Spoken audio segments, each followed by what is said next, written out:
Oke, selamat malam. Malam hari ini ya enggak apa-apa, banyak yang absen ya. Pokoknya direkam nanti rekamannya saya posting di YouTube. Jadi yang tidak bisa online malam hari ini bisa menyimak nanti ya di YouTube. Oke, malam hari ini kita akan ada dua kelas ya. Kelas geografi ya yang menggantikan minggu lalu karena saya miss. Jadi malam hari ini kita ganti malam hari ini, lalu nanti dilanjutkan bahasa Inggris ya. Oke, jadi untuk geografi kita melanjutkan materi yang sebelumnya ya. Jadi materi bab pertama kan kita membahas pengenalan ya, pengenalan mengenai geografi itu apa ya kan, aspek-aspeknya apa, prinsip-prinsip yang perlu dipegang dalam geografi apa gitu kan, konsep-konsepnya apa. Nah, kita lanjutkan yang kedua mengenai bentuk dan perkembangan muka bumi ya. Iya, bahasa Inggrisnya nanti itu ya kedua ya. Oke. Geografi dulu yang gampang ya, yang gampang dulu. By the way, hari ini itu ya nggak ada, maksudnya nggak ada teman-teman yang kena bencana ya, aman semua kan ya? Atau ada yang kena nggak atau merasakan? Oh ya, hari ini kita akan belajar juga mengenai gempa ya. Kita akan belajar mengenai gempa malam hari ini. Jadi gempa itu ada macam-macam ya. Seperti kemarin itu di Taiwan juga ada gempa ya, jam 4 pagi kalau nggak salah ya. Oh ya, Taichung aman ya, alhamdulillah. Oke, yang lain? Mbak Wahyu di mana tempatnya? Mbak Wahyu Widya di mana? Kalau nggak salah yang paling keras di Tainan ya. Oh, Chiai kan padahal di selatan itu ya. Ya, alhamdulillah ya kalau nggak terjadi bencana ya.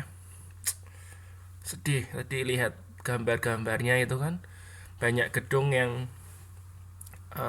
roboh ya. Oh, di Tainan Kaohsiung berarti di daerah Tenggara itu ya. Tainan Kaohsiung berarti Pingtung kena dong ya. Pingtung kan daerah sana itu, antara Kaohsiung Tainan itu. Selatan, oh, di selatannya ya. Semoga tidak banyak memakan jiwa ya. Tidak banyak makan korban. Saya pernah kapan hari itu ya, saya lihat ada satu produk gitu. Jadi produknya itu tempat tidur ya. Tempat tidurnya itu, jadi kalau terjadi gempa ya, tempat tidur itu akan kayak menutup, jadi kayak peti gitu kan. Jadi kayak peti. Nah, di dalam tempat tidurnya itu tersedia ada bahan-bahan makanan, minuman itu ya, oksigen itu. Jadi sewaktu-waktu terjadi gempa, nanti si korban itu selamat karena akan tinggal di dalam petinya itu ya. Tapi saya pikir produk ini termasuk yang inovatif ya. Ya, apalagi yang sekarang kan trennya tinggal di apartemen kan, bangunan yang tinggi ya. Jadi kalau terjadi gempa, potensi untuk tertimbun dalam reruntuhan itu kan sangat besar sekali ya.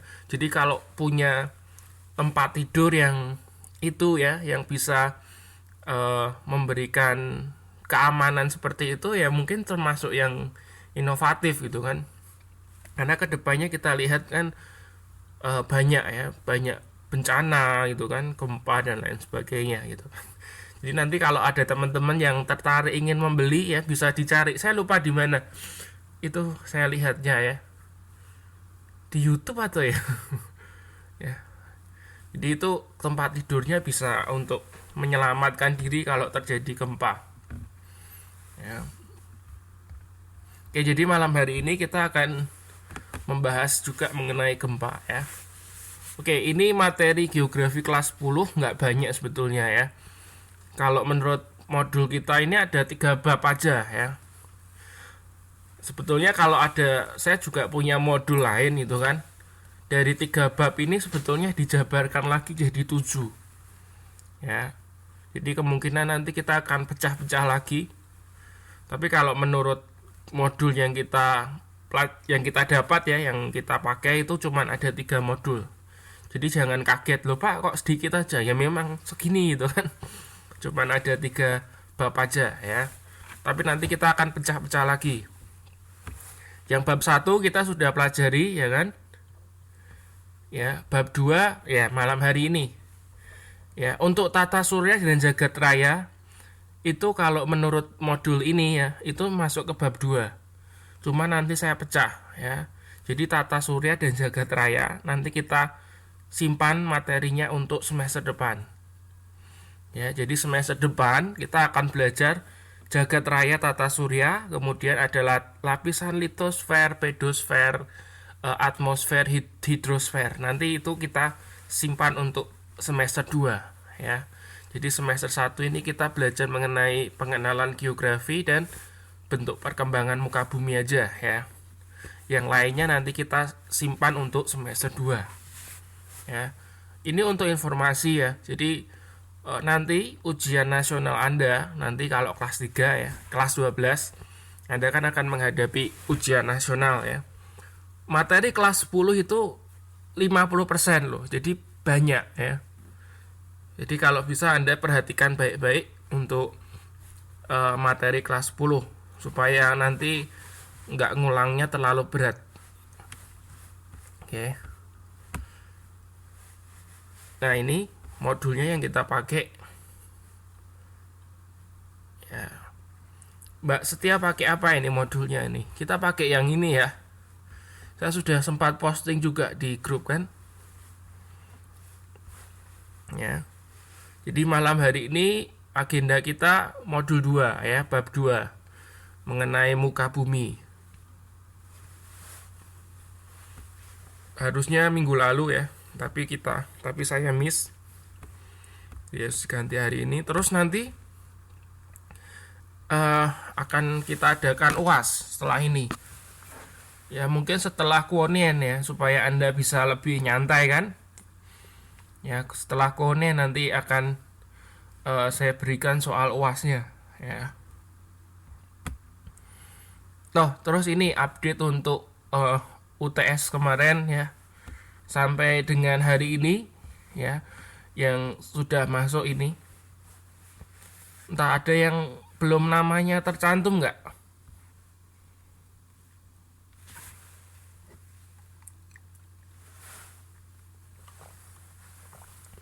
Yang belum ada namanya di sini ya, boleh nanti nyusul ya, supaya tetap.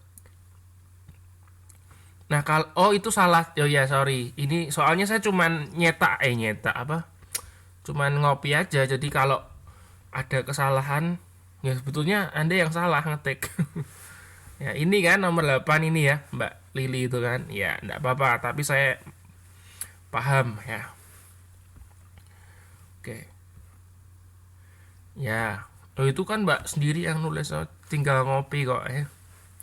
Oke, ini yang sudah masuk. Jadi total siswa KPC ada 15 ya ini. Oke, ya semoga ini 15 ini tetap kompak ya sampai nanti. Sampai kelas 12 sampai lulus semua ya kan. Semoga jangan ada yang berhenti di tengah jalan ya. Itu angkatan 1 tuh termasuk kompak juga itu ya. Meskipun ada yang mundur tapi nggak gitu banyak ya, angkatan 1 itu ya, kompak kok, mereka kompak ya. Semoga teman-teman di sini juga kompak ya. Sama-sama berjuang di KPJ nanti ya. Oke, terus nah ini ya peta konsepnya. Jadi seperti tadi saya sudah katakan kan, ada di bab 2 ini menurut modul ini ya. Itu ada 2 itu kan, ada yang gambaran proses terjadinya bumi dan jagat raya tata surya. Tapi malam hari ini kita fokus ke sini aja ya. Yang ini, yang sebelah kanan ini kita akan bahas nanti semester 2 ya. Tata surya jagat raya galaksi kita bahas di semester 2. Oke.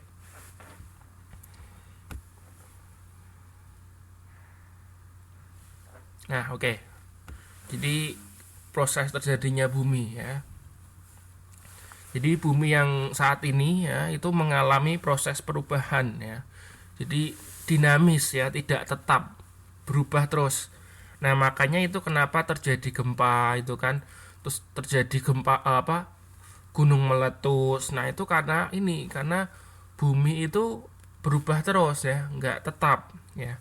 Nah, pergeseran bumi ya kan, atau istilahnya tektonisme ya. Kalau pergeseran bumi itu nanti ada gempa tektonis gitu kan, karena ada pergeseran lempeng bumi ya. Jadi bergeser terus, berubah terus ya. Nah, ini contohnya ini pada tahun 2006 itu kita lihat ada peristiwa gempa juga ya di Jogja ya. Masih ingat Jogja itu kan pernah terjadi gempa ya. Jogja Bantul itu masih ingat ya. 2006 itu yang termasuk yang parah itu ya. Bengkulu ya juga sering. Ya sebelumnya di Bengkulu, kalau nggak salah Bengkulu sebelumnya di Jogja itu ya. Nah, gempa itu adalah salah satu bukti bahwa bumi itu mengalami pergerakan ya, atau proses perubahan terus menerus ya. Karena apa ya, tadi misalnya pergeseran lempeng ya. Jadi bumi itu seperti kayak ada lempeng-lempengnya gitu kan ya. Ada lempeng-lempengnya, total ada 6 lempeng ya. Di bumi itu ada 6 lempeng. Nah, lempeng-lempeng itu bergerak terus ya, tidak tetap tapi bergerak terus. Makanya karena ada pergerakan ini muncul gempa gitu kan. Kemudian ada muncul juga vulkanisme ya, gunung meletus. Nah, karena perubahan ini ya. Nah, dari ini itu muncul beberapa teori ya. Ada tiga tokoh. Ada tiga tokoh yang menyampaikan teori mengenai pergeseran bumi ini ya. Yang pertama adalah Wegener. Ini yang paling tua ya. Seorang tokoh yang paling tua memberikan teori terkait dengan ini, pergeseran lempeng bumi. Nah, teorinya itu dinamakan teori apungan dan pergeseran. Ya. Pak Wegener ini menyampaikan beberapa dasar teori ya. Kenapa kok menurut dia bahwa bumi itu bergeser, kemudian seperti mengapung dan bergeser gitu ya. Nah, ada 3 teori, ada 3 landasan ya. Yang pertama adalah dilihat dari garis pantai timur benua Amerika Utara itu mempunyai persamaan dengan garis barat pantai barat Eropa. Jadi itu kalau kita gabungkan ya antara garis timur benua Amerika dengan garis barat benua Eropa, itu kalau kita gabungin ya itu klop gitu. Anda kalau lihat di mana peta ya, sebelah timur Amerika dengan sebelah baratnya Eropa, itu kalau Anda gabungkan itu kayak puzzle itu ya. Anda tahu ya puzzle itu kan bentuknya kalau Anda masukin kan sama. Nah, itu. Jadi dari dasar teori ini Wegener ini bilang bahwa dulu itu menjadi satu ya, terus bergeser sampailah seperti sekarang ya. Terus teori yang kedua mengatakan bahwa benua Afrika itu mempunyai persamaan yang mencolok dengan Asia Barat, yang menimbulkan persepsi bahwa kedua garis yang sama tersebut dahulu merupakan dataran yang berhimpit. Nah, jadi dulu ya, menurut teorinya Pak Wegener ini, benua Eropa itu dulu bergabung dengan atau menjadi satu dengan Asia Barat ya. Dilihat dari apa? Dari persamaan-persamaan. Misalnya dari habitat yang hidup di sana ya, hewan-hewannya, kemudian vegetasi atau tanamannya itu hampir ada kemiripan ya. Nah, ini dasar teori yang kedua. Jadi antara benua Afrika dengan Asia Barat itu ada persamaan ya. Terus teori yang ketiga Ya, menurut Pak Wegener ini benua yang ada sekarang awalnya merupakan satu benua besar, ya, dan dinamakan Pangea. Ingat-ingat ya, Pangea ini sering keluar dalam ujian soalnya. Ya, jadi dulu bumi itu cuma terdiri dari satu benua besar. Ya, kalau sekarang kan ada 5 ya, 5 plus 1 Antartika kan. Nah, dulu ya menurut teori ini ya, menurut teorinya Pak Wegener ini, dulu benua itu cuma satu aja ya. Namanya Pangea. Oke, Pangea itu namanya. Jadi cuma ada satu namanya Pangea dan ada satu samudra namanya Tethys. Ya, namanya Tethys ini. Tethys seperti ini. Nah, ini samudranya ya. Kalau benuanya namanya Pangea. Nah, itu. Jadi menurut Pak Wegener itu seperti itu. Dulu bumi cuman terdiri dari satu benua namanya Pangea dan satu samudra namanya Tethys ya. Nah, kemudian Pangea ini kemudian pecah gitu ya, bergerak gitu kan, mekar istilahnya. Terus terjadilah itu banyak benua seperti sekarang ya. Nah, ini 3 dasar teori yang dipakai oleh Wegener ya. Terus ada juga teori dari namanya René Descartes. Oh sorry, ini yang paling tua ya. René Descartes itu paling tua, teori yang paling tua. Oke. Nah, menurut René Descartes ini, bumi ini berangsur-angsur mengalami penyusutan dan pengerutan karena pendinginan sehingga terjadilah gunung dan lembah. Teori ini lebih dikenal dengan sebutan teori kontraksi. Ya, teori kontraksi yang kemudian diteruskan oleh Edward Suess. Tapi teori ini tidak mendapat dukungan para ahli geologi. Jadi selain tadi Wegener, ada juga René Descartes. Nama teorinya teori kontraksi ya. Nama teorinya teori kontraksi. Teori ini mengatakan bahwa bumi itu mengalami penyusutan ya dan pengerutan sehingga terjadilah gunung dan lembah-lembah. Tapi teori ini tidak seberhasil yang disampaikan Wegener tadi ya. Karena teori ini tidak mendapatkan dukungan para ahli geologi. Nah, terus habis itu karena teori ini gagal, terus dilanjutkan juga oleh tokoh namanya Suess ya, Edward Suess. Nah, ini menyatakan bahwa persamaan geologi yang terdapat di Amerika Selatan, India, Australia, dan Antartika. Karena pada awalnya daratan tersebut satu, yang disebut Pangea. Nah, ini Pak Edward Suess ini melanjutkan dari teori Wegener ya. Nah, kalau teori Wegener tadi kan bilang bahwa dulu cuman ada satu benua namanya Pangea gitu kan. Nah, ini Edward Suess ini kemudian mengembangkan teori itu. Jadi Pangea itu pecah menjadi 2 ya. Yang utara kita sebutnya benua Laurasia atau Eurasia, sama ya. Laurasia atau Eurasia. Kemudian yang pecahan yang ke selatan itu namanya Gondwana ya, Gondwana.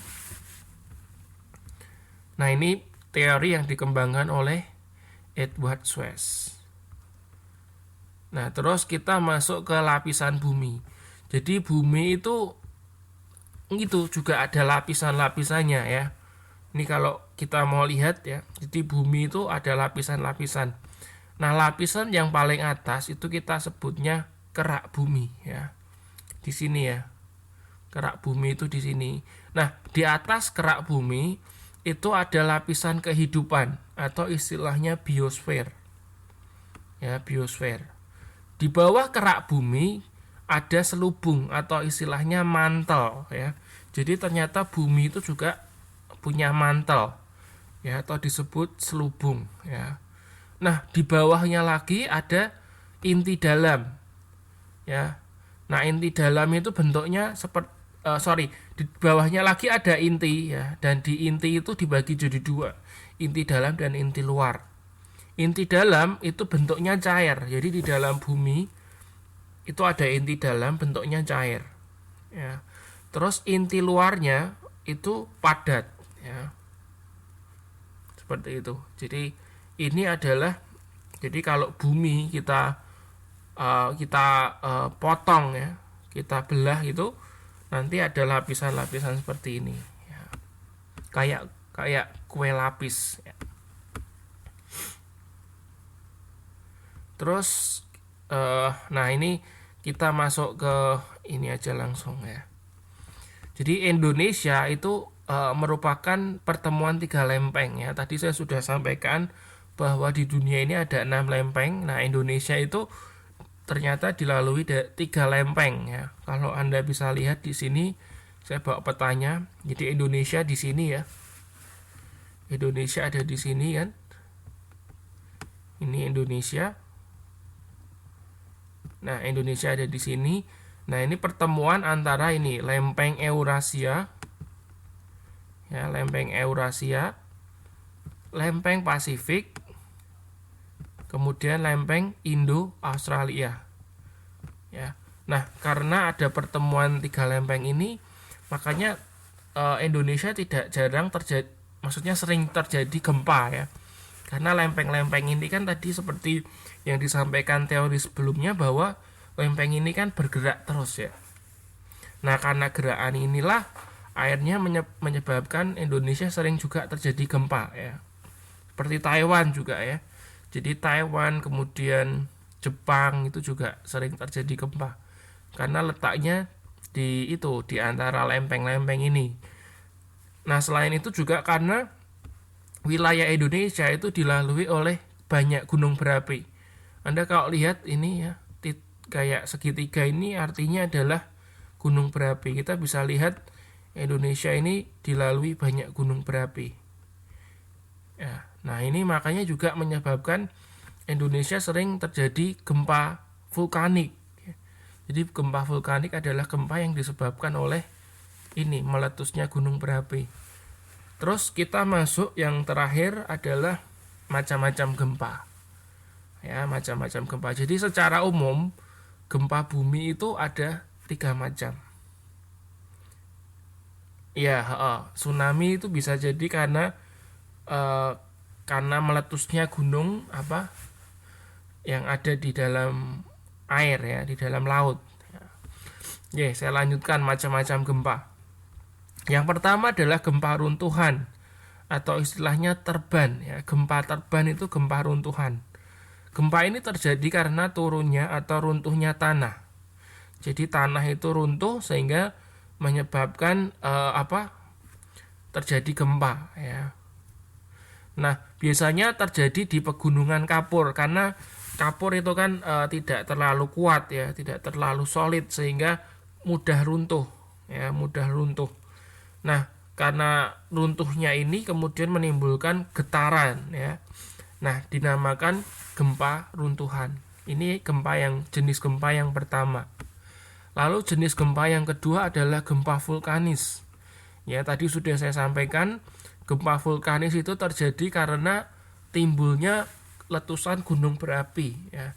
Jadi gunung berapi itu meletus sehingga menimbulkan goncangan ya, atau gempa ya. Di Taiwan sering terjadi juga gempa vulkanis ya. Karena memang Taiwan itu dilalui oleh pegunungan berapi ya. Taiwan, Indonesia, Jepang itu dilewati oleh pergunungan berapi sirkumpasifik kalau nggak salah ya. Iya, sirkumpasifik betul, sebelah barat ya. Sirkumpasifik. Sehingga sering terjadi gempa vulkanis ya. Nah, di Indonesia itu pernah terjadi gempa vulkanis yang yang dahsyat ya.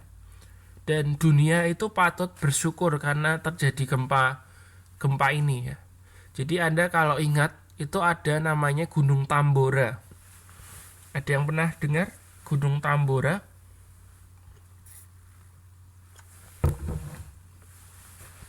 Nah, ya, Gunung Tambora itu menyelamatkan dunia dari perang dunia, saya lupa pertama atau kedua ya.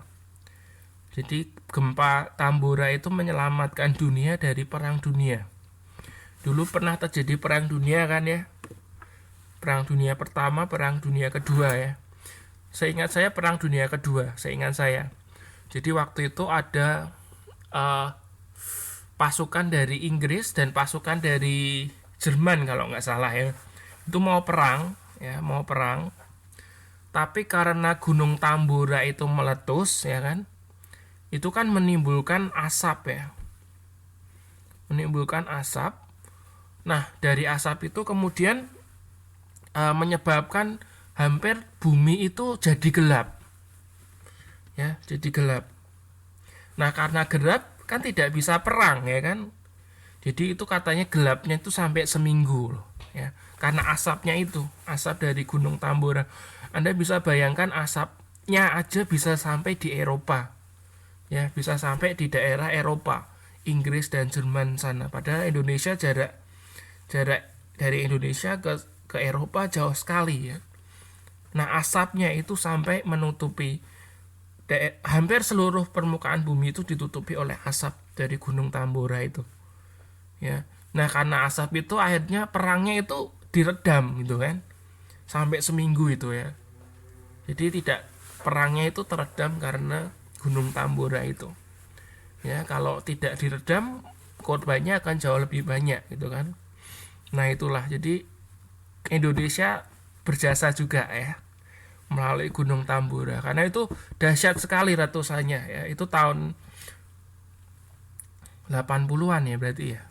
1800 sekian lah. Ya nanti Anda bisa baca juga, ada di modul.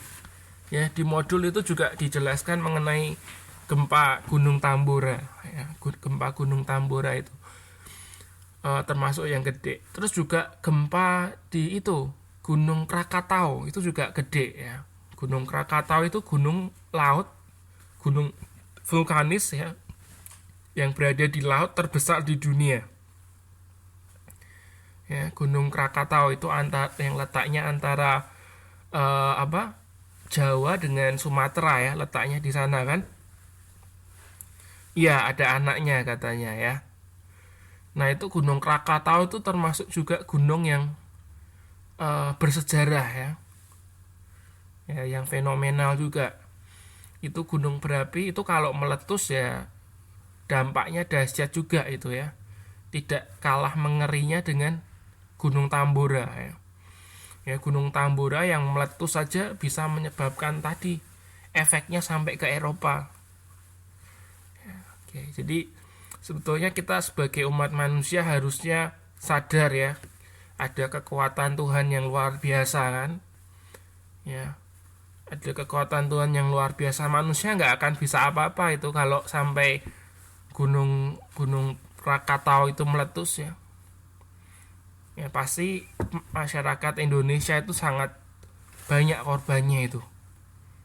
Ya, Jawa, wah apalagi Jawa itu. Soalnya kan Krakatau letaknya di antara Jawa dan Sumatera itu. Ya, jadi hati-hati ya, kita harus baik-baik sama Tuhan. Ya, supaya tidak terjadi hal-hal yang tidak diinginkan ya. Oke, itu gempa vulkanik ya. Nah, yang terakhir ini adalah gempa tektonik. Ya, gempa tektonik itu terjadi karena ada pergeseran lempeng bumi. Jadi tadi kan bumi itu kan terdiri dari lempengan-lempengan gitu kan. Ya. Ya, ada lempengan-lempengan. Nah, lempengannya itu kemudian mengalami pergeseran ya. Pergeseran. Nah, karena ada pergeseran ini kan berarti ada yang nubruk gitu kan ya, ada yang bergeser, ada yang nubruk gitu kan. Nah karena ada tubrukan ini kemudian menghasilkan sebuah getaran, nah yang dinamakan gempa tektonik ya, gempa tektonik. Nah ini 3 macam gempa yang terjadi di bumi ya. Tadi ada gempa runtuhan atau teban ya, gempa vulkanis, dan gempa tektonik. Nah paling itu aja yang mau saya sampaikan mengenai bumi ya.